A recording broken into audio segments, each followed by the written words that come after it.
There we go. And we are back live. So I have a lot of stories. Um, First of all, yesterday I live streamed a lesson for cryptology and I showed them a video on YouTube. And in the middle of the live stream of them watching the video, I get an email from YouTube saying that I received a copyright warning. And I'm like, oh crap, what does that mean? And it turns out like they are like way on top of like channels that are not earning money, but oh no, we have to stop you from showing this YouTube video to your class. Okay, cool, fun. So it was so messed up. I had trouble with my live stream the rest of the day, and I was just thinking about that as I just went live now. I'm really hoping that everything's working out fine right here for the currently there's one comment in the chat and it says that there are 0 people watching. So yay for technology and all that fun stuff. Ugh. Anyway, anybody know anybody who got the second vaccination? Yeah. Did he have bad effects too? Okay. Dude, I got kicked in the face. I told you about it yesterday. I got kicked in the face. My word. I had planned on being here on Friday. But then like Thursday night, I'm literally sitting at the kitchen table and just every inch of me is like aching and just like, oh my gosh, I cannot even like stand up right now. It was so bad. What I found out that like the first shot is like prepping your body for creating antibodies for the virus. And it's like, okay, cool, And then the second shot, it's like your body's like, oh crap, we have COVID. And your body reacts accordingly. Ugh, messed up. It's kind of weird. I told you guys about it yesterday. Nicole, have you ever heard of Carvana? Yeah. We bought a car from Carvana. Me and my wife. It was great. I'm just saying. We ordered the car on a Thursday. It was delivered on a Friday. We're like, oh, snap. We're going to bring it to the mechanic, get it checked out. My mom, who is like super old school, is like, oh, shouldn't you take it for a test drive and have the mechanic look at it? I'm like, well, Mom, with Carvana, they give you 7 days to do that. So this lesson is brought to you by Carvana. Everyone deposit your money. I hope. I don't know. We'll see. Anyway, here's my plan. Yesterday, I assigned you guys a major assessment in regards to fair division. I purposefully made the due date for that major assessment. I purposely made the due date Friday because I figured that today and possibly part of Thursday, we could just go over some practice problems. I say part of Thursday because my main goal is to like review that stuff today. That's my main goal. I'd like to review some of that information today. More specifically, the information that you did for me while I was out. Question, I didn't ask this yesterday, but Wednesday, Friday, was there an actual substitute in here? Okay, like not like a teacher, but like a sub. Oh, no. The first one was the librarian. Well, both librarians. Okay, Miss Olmanchek. She was the second one. The first one was the baseball coach. Oh, Fuschello? Yeah. Okay. Yeah, there's so many teachers out right now. It's insane. So many teachers. And like they're just taking, I mean, some of them are quarantining, I assume for some, but yeah, crazy times. Anyway, I see you all there in the chat. That's fantastic right there. So here's what I'm going to say. I am going to bring up the PDF that you guys worked on last week for me. I'm going to bring that up here. I'm going to get the link for that post. Let me get the link for that post just so you can have direct access to that PDF without having to worry too much about it. Let me open this up. Come on, instructions. Open this up. And okay, let me see if this works. Copy and paste. Okay, I posted something into the Google Classroom stream, which should take you to that assignment. Yes, you will be able to open up the PDF that we were working on. So this is what I would like to focus our attention on today. I assigned you a certain number of problems. In fact, the problems, I cut and paste them right here. Those are the problem numbers that I had you guys working on off of that PDF. And I would like to review that information with you today. So what I'm going to suggest, since this is a review in preparation for the major, which I posted and is due on Friday, since this is a review, I'm going to strongly suggest that the stuff that we write down, that you guys jot down as well, jot down any ideas that would be important or imperative for helping you get that major done before Friday. So if you have not already, I would suggest you get those notebooks out and open. So we have been working a bit on fair division. My goal for today is to review. I think before the end of the class period, I might give you guys a little tiny preview of the next chapter, but it would only be like a tiny preview. But we'll get there when we get there. Well, we're working off of this particular PDF. In fact, let me write down those problem numbers just so I have them right here in front of me. I had you working on 8, 14, 16, 22, 30, 55, 61, and 64. Flip back to here. Cool. So let's talk about a problem like number 8. Now I'm going to zoom in on this particular table just so we can all be on the same page here. Abe, Betty, Corey, and Dana are dividing a cake amongst themselves. The cake is divided into 4 slices, as you can see by this table, S1 through S4. The values of the cake in each of the 4 slices in the eyes of each of the players are shown in the table. So just for example, Abe would value the entire cake at $15. And then splitting up that $15, Abe would value slices 1, 2, 3, and 4 as $3, $5, $5, and $2 respectively. Now, I'm not going to do that for every participant, every player, but you can see that they value the cake differently. Abe values the entire cake at $15. Now, just for the sake of argument, if Abe values the cake at $15, and I'm going to write something else down in a minute on my actual note thing, but if he values the whole cake at $15, then I'm just going to add on to my little table right here, and I'm going to talk about a fair share. To Abe, if the whole cake is $15 and it's split up into 4 slices, that means that Abe feels that he is entitled to, at the very least, a $3.75 slice. That would be fair to Abe. If Betty were looking at it as a fair share, she would want $4.50 of a slice or better.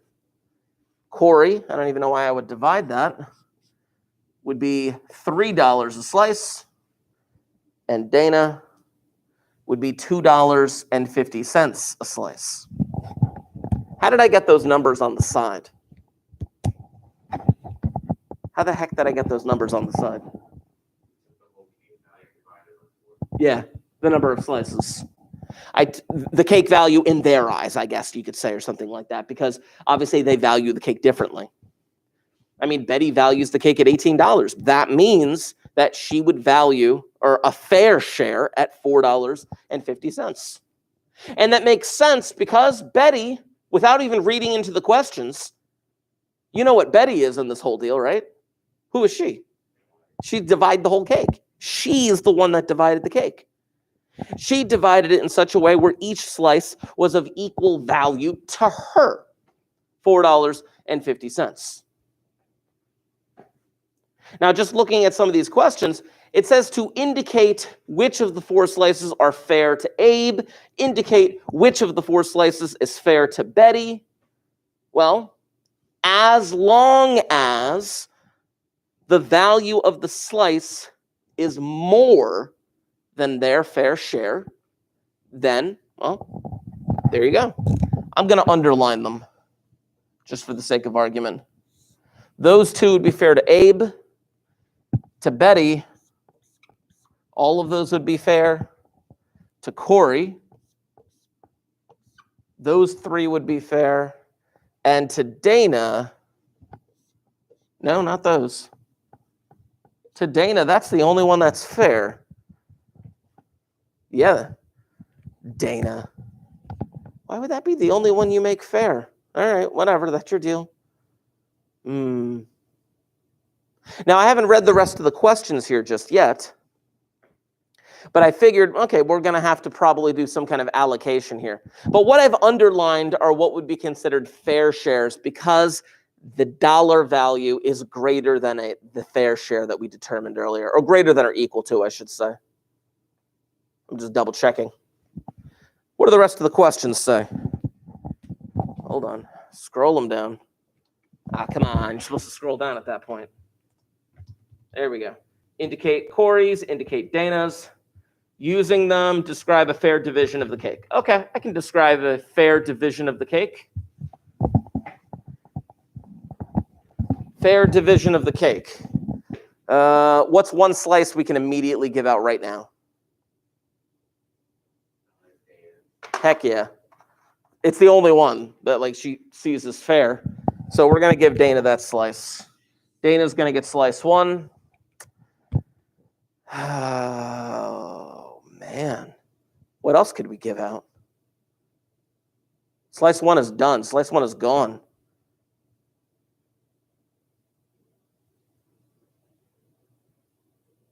Now, keep in mind, there's more than one way to do this problem. There's more than one way. Now, when they say describe a fair division of the cake, let me scroll back down a little bit. E, describe a fair division of the cake. What you're doing is you are just describing one of the ways that you could potentially divide this cake. Dana is definitely getting slice 1.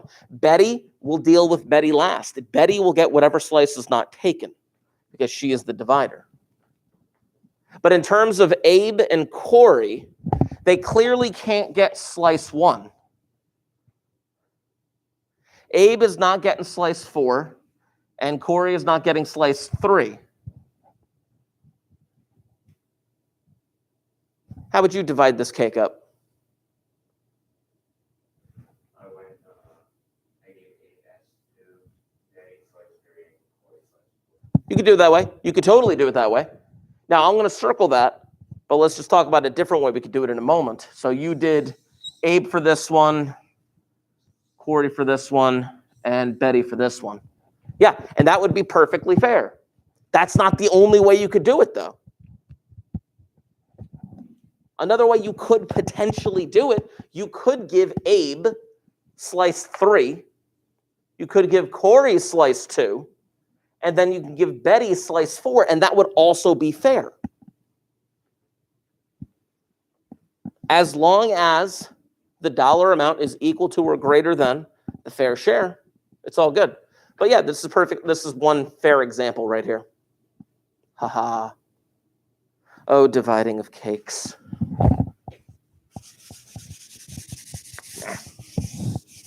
See, sometimes there is more than one answer.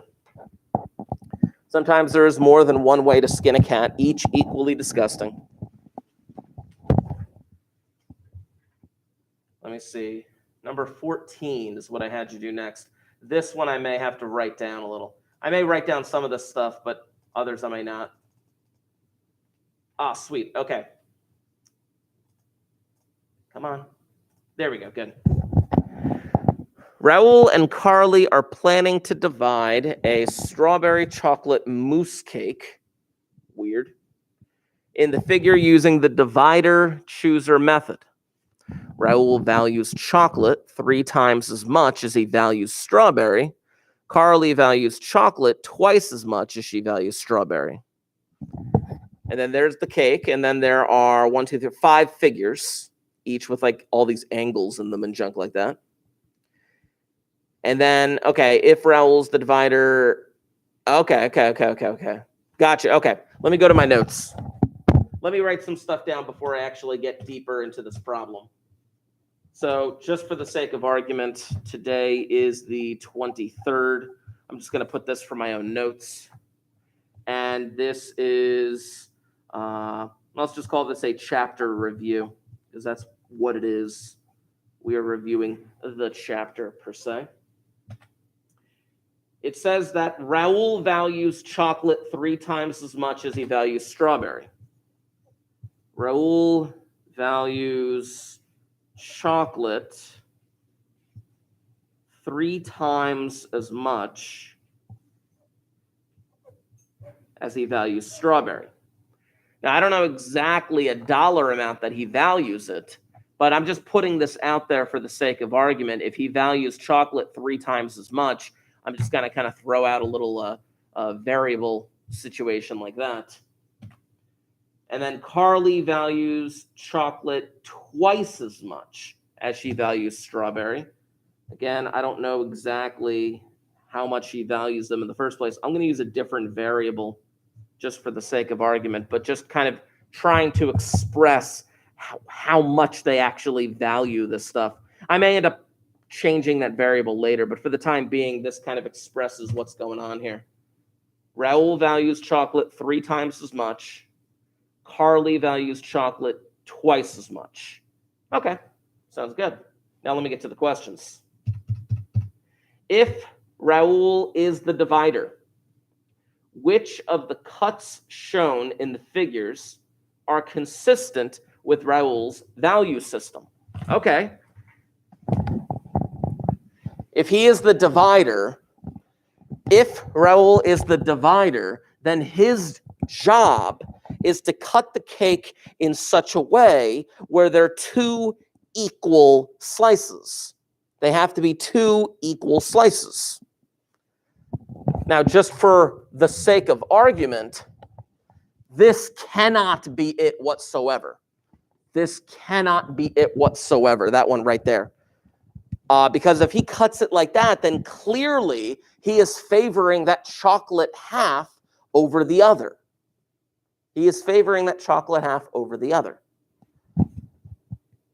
Now, what's really interesting are these, like, whatchamacallit, these weird cuts that they got going on here. Let's take a look at the third one real quick, see if I can't figure out what the heck is going on with Raoul. You could even say in the beginning for Raoul, it's 3x and x right here. You guys all took geometry, right? I'm assuming. PTSD, if I mentioned geometry. Okay.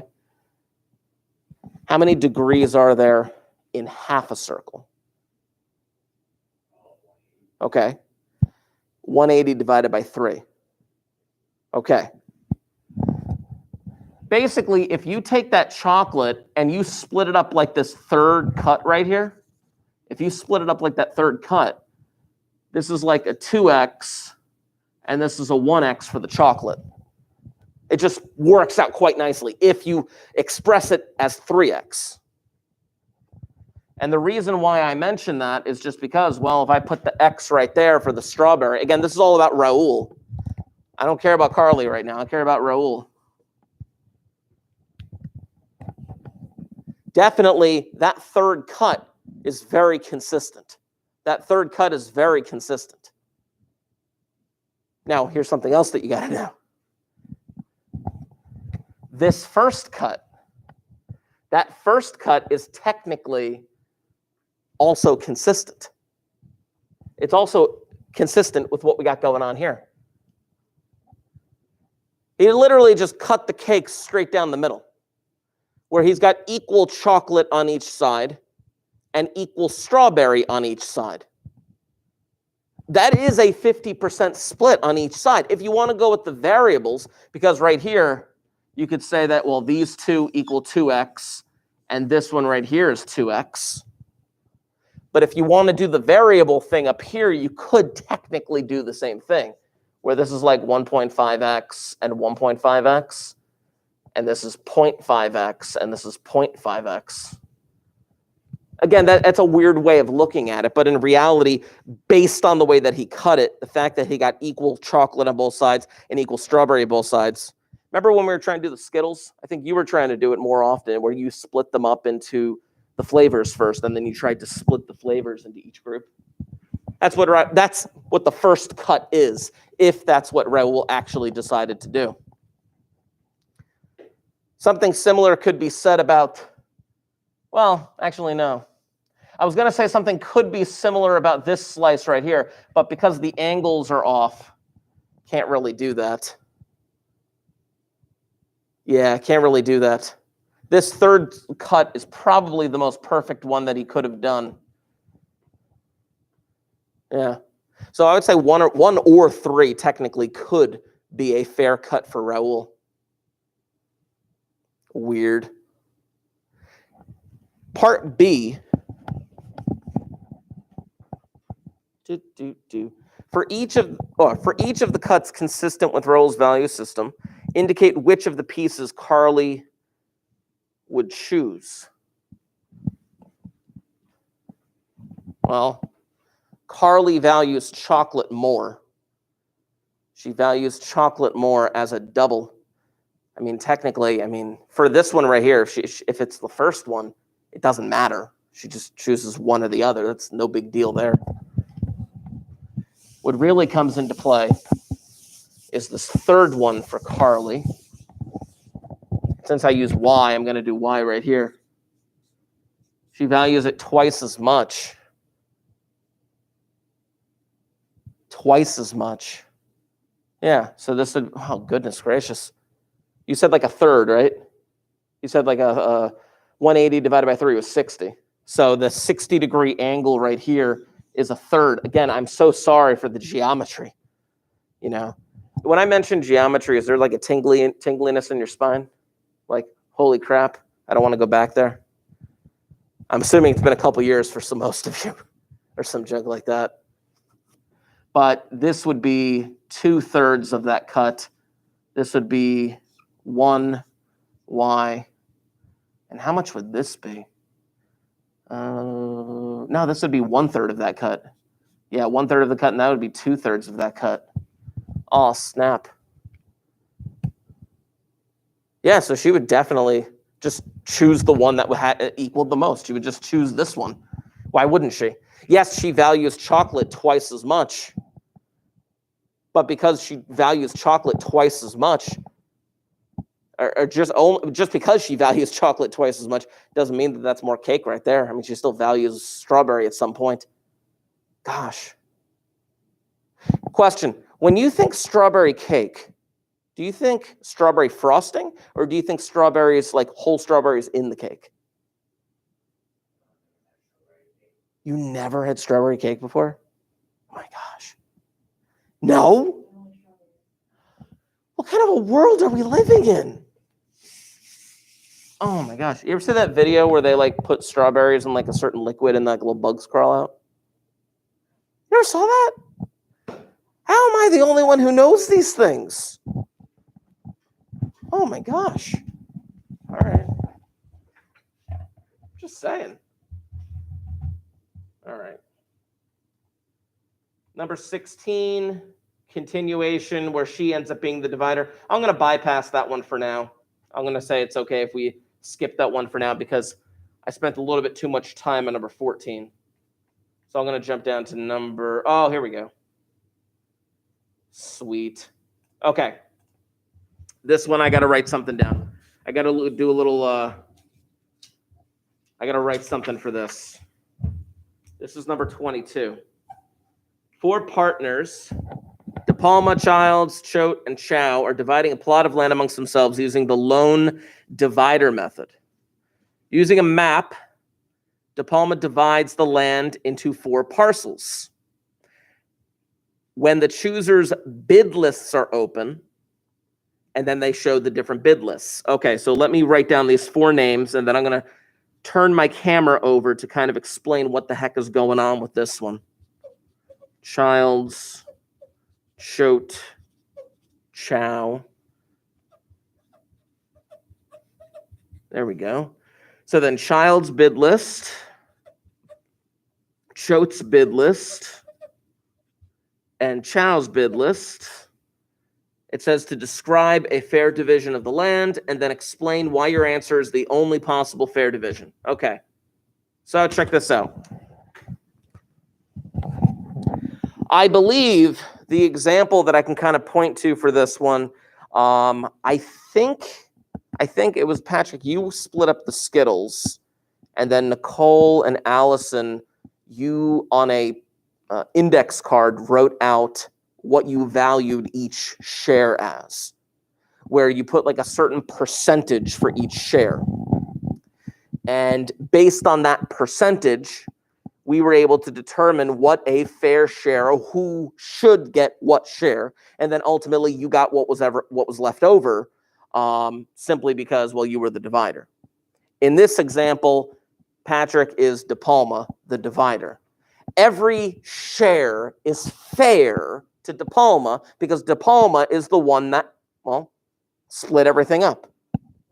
Childs looks at the land and determines that only share 2 and 3 are fair. Choate looks at it and says, nope, only 3 and 4 are fair to me. And Chow looks at it and says, nope, only share 4 is fair to me. It says to describe a fair division. Describe the actual fair division. And part B says that there's only one way to do this. Yes. Chow should get share 4. Choate should get share 3. Child should get share 2. And De Palma should get share 1. That's the only way that you could do this. Go back to the thing right here. It says to describe a fair division of the land. Well, there you go. There's the fair division of the land. That's who gets what share. But then it says, explain why this is the only possible fair division. Well, you could write something like, Chow only felt that the 4th share was fair, which in turn gave share 3 to Choate because that was the only other one that Choate felt was fair. In turn, Childs got share 2 because that was the only one left that Childs felt was share, and De Palma, being the divider, would get whatever was left over. It was like a perfect set of dominoes going all the way down. I've talked about dominoes before, haven't I? You ever play dominoes? What kind of dominoes? 6, 9, Mexican train? Oh my gosh. You children. No, I don't know. I grew up playing dominoes nonstop. It's an interesting mathematical strategy game. But I digress. Number 30. Let's see, going over here. Haha. Let me see what the questions are. Number 30 wants to know who was the divider, describe the chooser's bid list, and then to describe a fair division where Gong's fair share is slice 2. Okay. Number 30. 4 partners, Egan, Fine, Gong, and Hart, are dividing a piece of land amongst themselves using the lone divider method. Okay. Using a map, the divider divides the property into 4 parcels. The following table shows a relative value for the parcels as a percentage as a percentage of the total value of the land in the eyes of each partner, but some of the entries in the table are missing. First, they want to know who the divider is. Then they want to know what's a fair bid by each person. And then they want you to describe a fair division, assuming that, and I'm just double checking this, that Gong gets share 2. Yes, Gong gets share 2. Okay. Scroll, scroll, scroll. Well, first, we probably got to fill out some of this table. Right off the bat, who was the divider?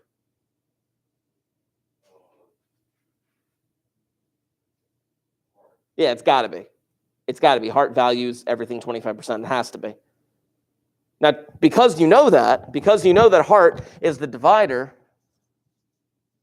we can actually fill in some of these percentages.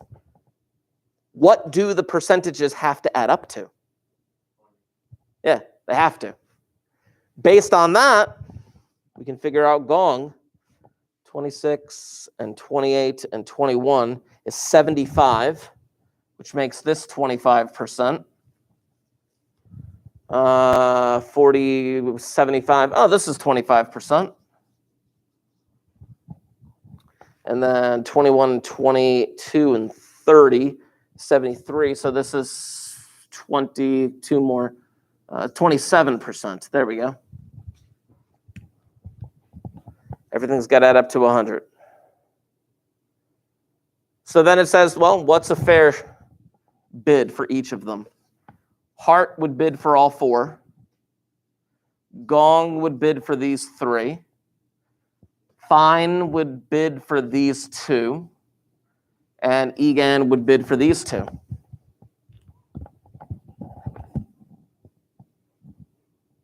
Because a fair share with 4 slices would be 25% or more.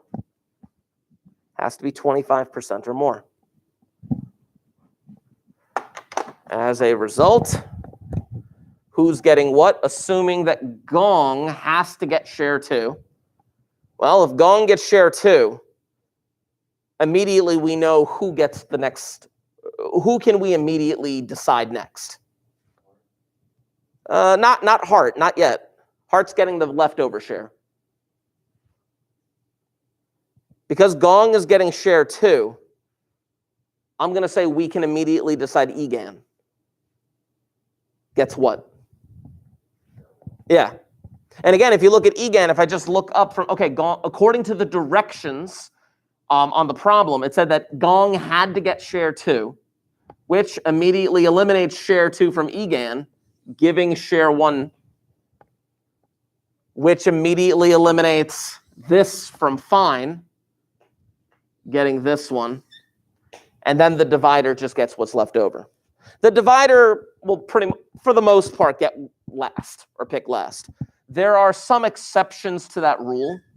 There are some exceptions to the rule of the divider going last. For example, if, let's say that when you divided the Skittles into those 3 shares, Nicole and Allison both really put all of their eggs into the first 2 shares, share 1 and share 2. But then we couldn't decide, okay, who's getting what? Well, you would take share 3, and then they would figure out a different system for shares 1 and 2. That's an exception to that rule. But for the most part, the divider pretty much goes last. There are some exceptions, though.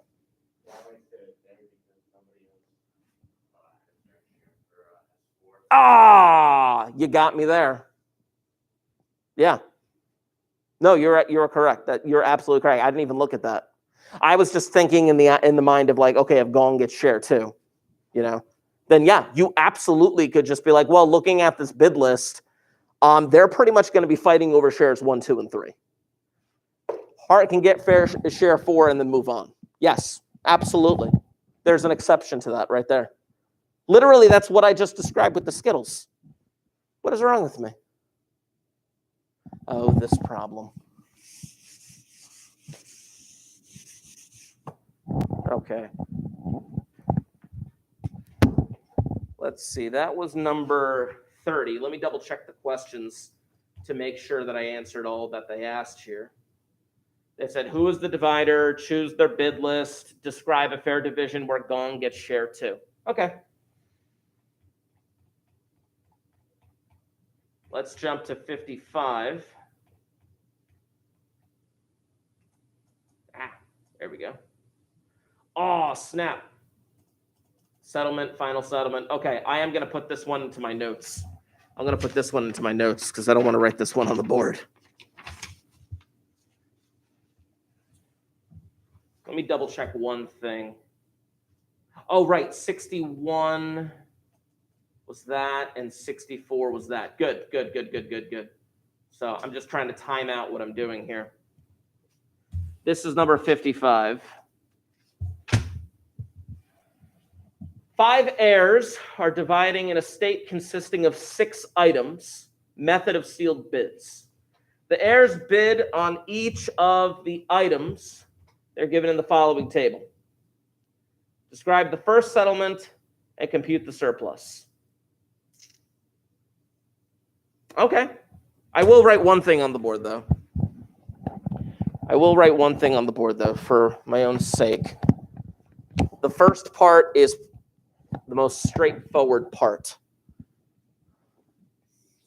C gets that one because they bid the most. E gets that one. C gets this one as well.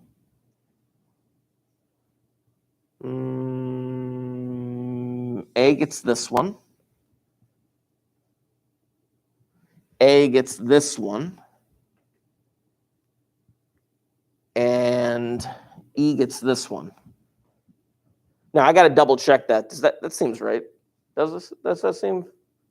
I think that's right. Yeah, because all you have to do for the first part is basically who gets what item, and you get the item if you bid the most money. Method of sealed bids will eventually even things out financially. They will eventually even things out financially, but the first part is you got to decide who gets what item. Nice. Okay, I am going to write something different on my paper in a moment. Not different from that, but I just wanted to figure that part out first. Oh, calculator. Come on, calculator, be my friend here. I'm going to show you what I'm writing in a moment. A, B, C, D, E. Nah, I'm going to do new paper for this. I need more room. A, B, C, D, E. Perfect. Good. So the first thing that I'm going to do is I'm going to total up A and all of the bids that A put into this thing, which was $3,000. And you guys get the totals already? I'm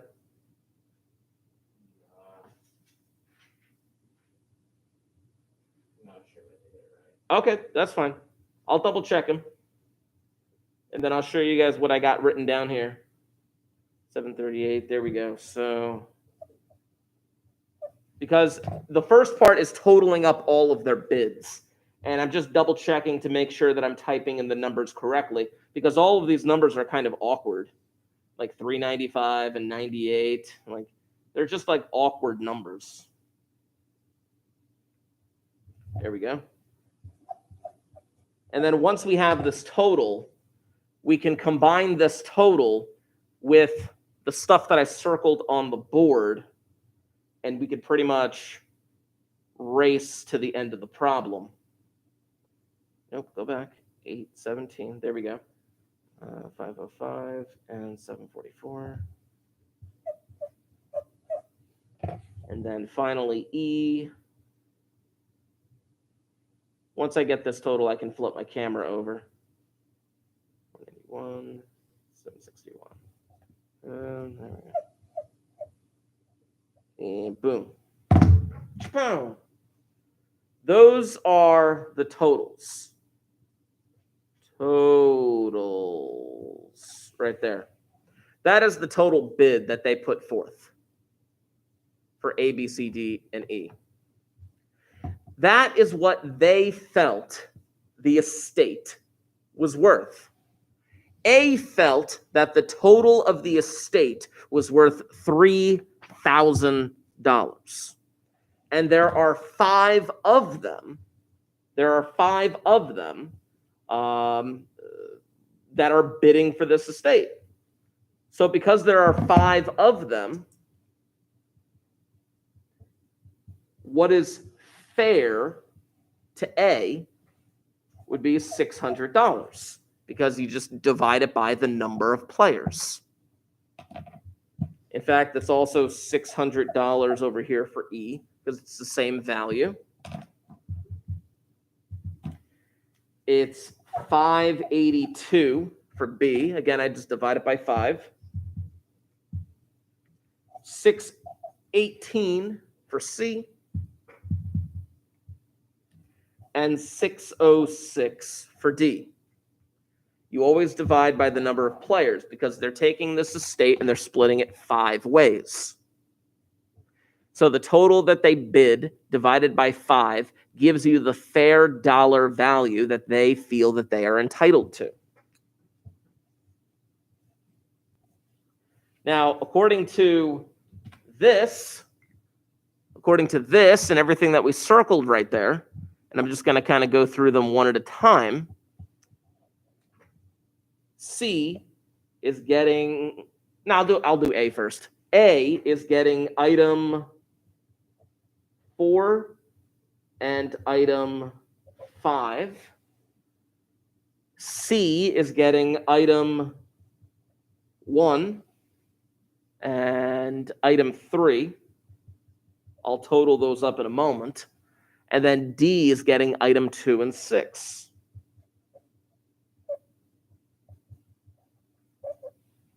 Okay. So what they end up getting, if I were to total up the value for person A, and I'll flip my camera over again in a moment to kind of show you what the heck's going on here. But if I were to total up those, then A is getting this much, B is getting this much, C is getting this much, D is getting that much,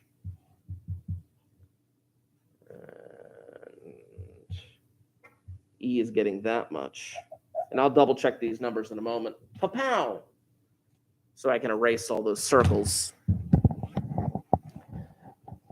B and D are getting nothing so far. They did not win a single bid. So they got 0. They're getting $0 worth of items. But A, C, and E are actually getting 2 items each. And what I did was, well, items 4 and 5 combined, A bid $1,365 on those 2 items. And C bid $905 on those 2 items. And E bid $866 on those 2 items. And they're actually going to get to walk away with those items. But there has to be a balancing act to this whole thing. Method of sealed bids. I'm going to double check some of those numbers, make sure I got them correct. Shoot, pow. So items 2 and 6, 105 and 761, good. 395 and 510, good. And items 4 and 5, 852 and 513, good. I just wanted to double check that all those numbers were what they said they were. So now there is a little bit of settlement going on here. We're allocating the items, but then there has to be a bit of settlement. And what ends up happening is either you are getting money or you are paying money. You will either get or you will pay. In this case, person A getting $1,365 when they felt they were only entitled to $600. So I'm going to take 600 minus 1,365. That's negative 765. They're going to have to pay 765. If I do that for person B, it's 582 minus 0. So they should be getting 582.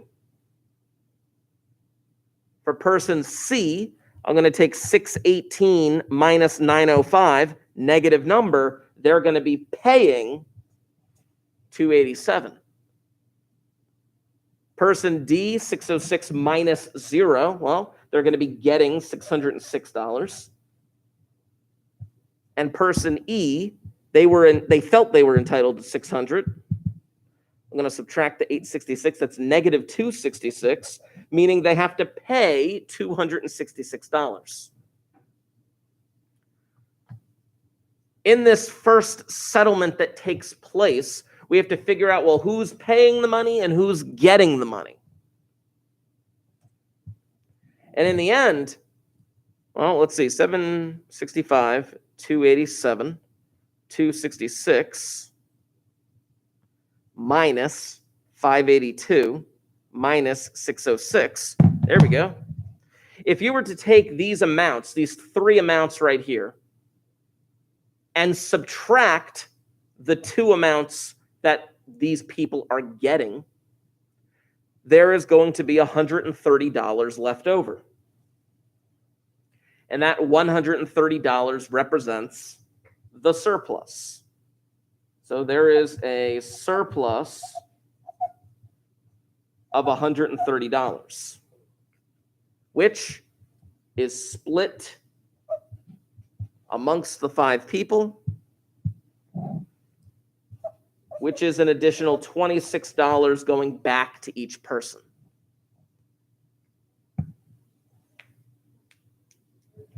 Yeah, you'd bet.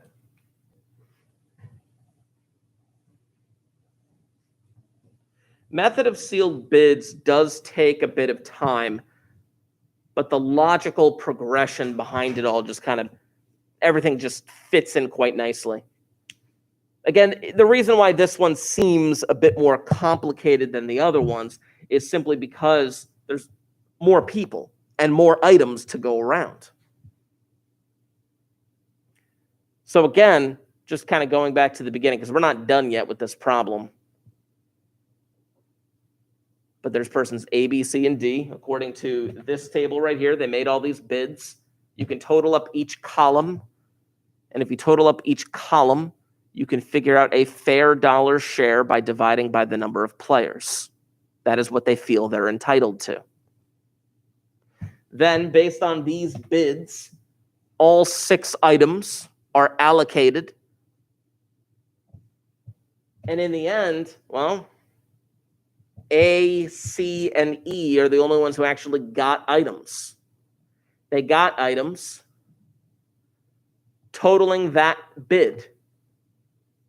Well, person A, you were entitled to a fair share of 600, but you got 1365, meaning you're going to have to pay a difference of 765.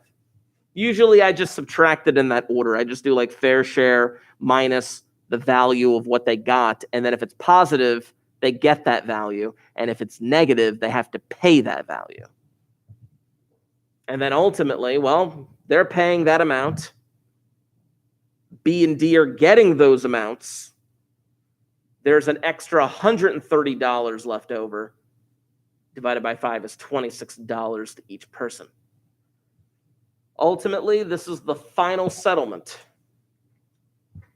for A, B, C, D, and E. 765 is what A pays originally, but they're getting $26 back. So they pay $739, and they get item 4 and item 5. Oh, can't see it. Let me zoom in here. There we go. Oh, no.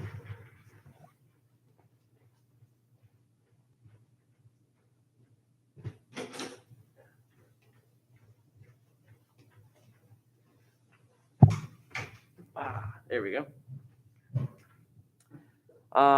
B originally got 582, but now they're getting an additional $26. So now they are just getting 608 and no items. C was originally paying 287, but they're getting $26 back. So now they only have to pay 261, but they will get item 1 and item 3. D originally got $606 back. Now they are just getting $632. And no items, but they're happy with their dollar amount. And then person E was paying $266, but they're getting $26 back. So they're going to pay $240, and they are going to get item 2 and item 6. It's weird when they don't have like actual names to these things. Now I'm going to do that ultimate thing of checking to make sure that the payments all work out in the end. If I were to add up what they paid and subtract what they paid out, yep, it totals out to 0. The $3 amounts that A, C, and E paid minus the dollar amounts that B and D get total out to 0. It's kind of nice.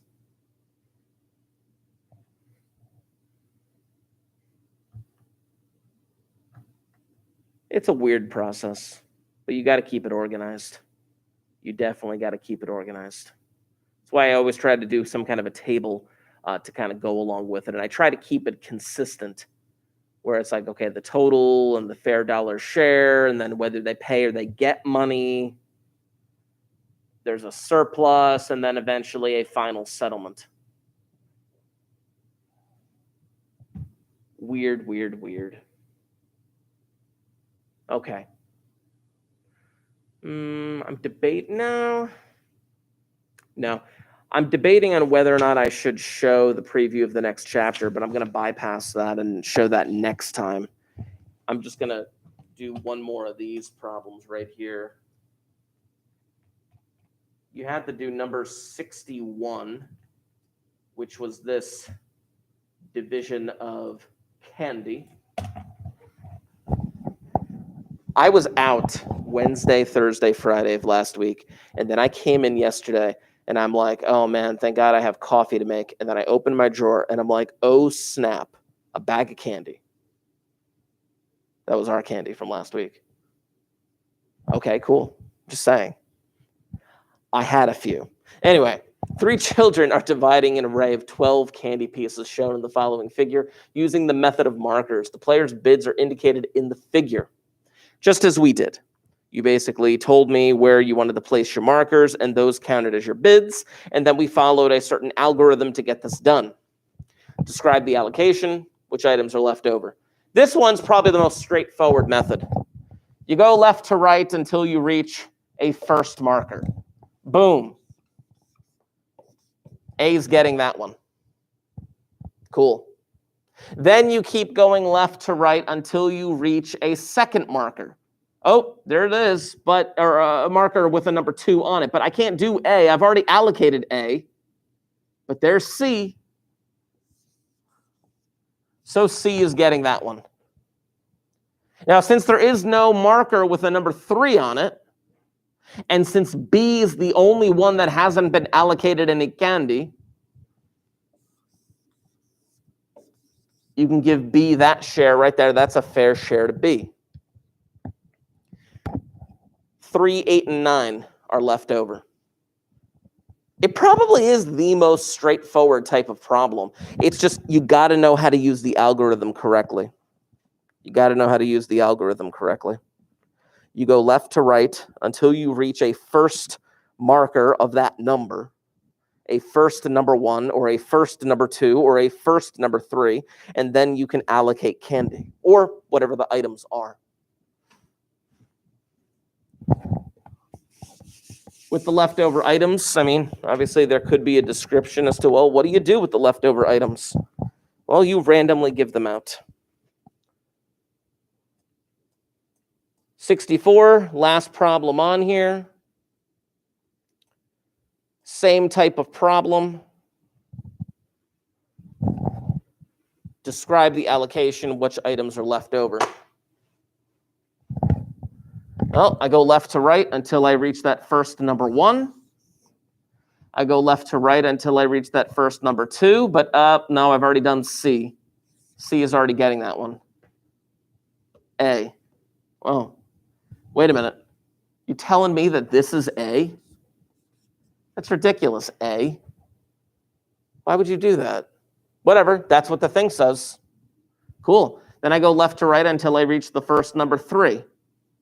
Well, there's the first number 3, but I already have A done. So it's got to be D. Really, D? All right. That's a fair share to D. It seems weird, but that's what the thing says. And then since B is the only one left over, B is getting this. I think these people are dumb. But that's what they decided. And then the rest of those items, 4, 5, 6, 8, 9, 10, 12, 13, 14, those are all left over. Oh, wow. They suck. I don't even know what these items are. I don't think they're candy. Weird. You guys ever play those claw machines where there's like iPhones in them? You ever see anybody ever win one? All right. I'm just thinking, like, what if these are like dumb iPhones in the middle? I don't know. You ever see that game? There's this hotel, I think, in like Asia somewhere, where they have like this bulletproof glass surrounding like a brick of gold, and there's like a hole cut in the side, and you just stick your hand in, and if you can get the gold out of the hole, you get to keep it. Do you know what I'm talking about? How do you not know anything that I'm saying? Just saying, this is a real thing. Google it. Not many people have been able to get that gold bar. But I think like each gold bar is like $30,000 or some junk like that. That would be pretty sick. Anyway, I'm going to wrap it up there because the bell's going to ring in about 60 seconds. If you have not left a comment in the chat, please make sure that you do so. On Thursday, I plan on just wrapping up reviewing and then showing you the next chapter preview that I want to show you. You'll see it when we get there. It's about walking across bridges and whatnot. It's kind of interesting, actually, in my opinion. I can't do it. Sorry. It's something called like the traveling salesman problem. And in the past, I've been able to do like actual, like, we can walk around the school. No, can't do that this year. I hate not being able to do things. Anyway, see, Donovan saw it. The gold brick thing. Just saying. Good. Anyway, bell's going to ring. I'm going to sign off. We'll see you guys on Thursday. And I'll actually be here.